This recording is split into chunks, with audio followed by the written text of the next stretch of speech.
pagbati sa ating mga viewers ngayong araw buwad sa atin ng malakas na pagbuhos na ulan. Kaya naman inaabisuhan na lahat na mag-ingat.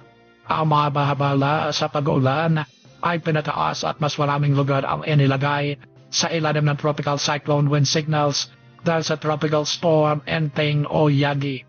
Ang bagyong Enteng ay malatagpo 100 kilometro hilagang kanluran ng Daet Camarines Norte o 115 kilometers silangang hilagang silangan ng Infanta Quezon kaninang alas 7 na umaga.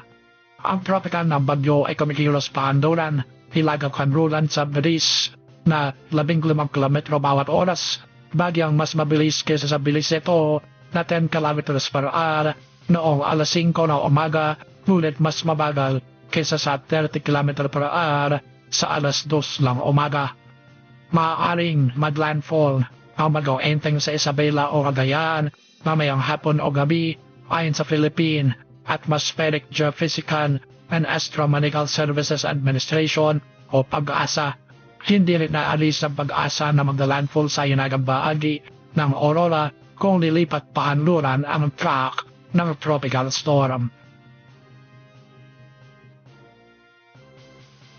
Ang bagyong Enteng po ay inaasahan nga pong patuloy na kumilos sa loob ng 24 oras na pahilagang kanluran at ito po ay may posibilidad po ng landfall scenario dito po sa Isabela at Cagayan area ng mamayang hapon po hanggang mamayang gabi.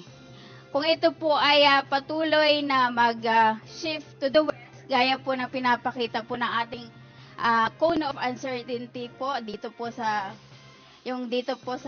kaliwa po na scope po ng ating cone of uncertainty ay pwede po itong maglandfall sa northern portion ng Aurora at yun po ay nakikita din po nating posibilidad.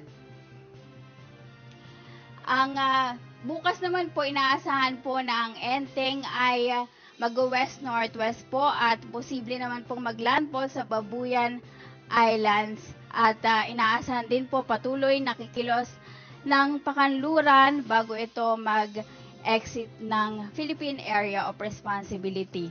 Bahagya po itong babagal pag ito po ay nag-approachang na po sa Babuyan Islands ng Wednesday habang ito po ay inaasahan din pong mag-intensify dito po sa Luzon Strait. Ang Enteng po ay inaasahan pong kikilos pakanluran, hilagang kanluran habang bibilis naman po ito bago po ito mag-exit ng Philippine Area of Responsibility ng Huwebes po ng umaga, September 5. Meron din pong inaasahang na patuloy na pakanlurang movement po ng track. Depende po sa magiging development po ng ridge of high pressure area. Pero sa ngayon po, ang nagtatakda po ng movement po ng bagyong Enteng ay ang sarili niya pong pagkilos lamang dahil medyo may kahinaan po ang ridge of high pressure area dito po sa may kaliwa po nito at dito po sa may bandang northeast. Medyo may kahinaan po ito kaya nitong mga nakaraang oras po ay bahagya po itong bumagal. Ang Enteng din po ay inaasahang ma-maintain ang tropical storm category. Ito po yun. Ngayong simula po Martes hanggang po Wednesday, kung saan naman by Wednesday, inaasahan naman po itong magiging severe tropical storm. Samantala, ang peak intensity po na maaring ma-achieve o maaring makuha po base po sa nakikita po nating progress po ng bagyong Enteng ay typhoon category po by Thursday and Friday. Samantala po patuloy na lalakas ang Enteng po pag ito po ay kumikilos na po dito po sa may bahagi po ng West Philippine Sea. So, in summary po, bukas ay inaasahan po ito ay nasa coastal waters na po ng Gonzaga, Cagayan.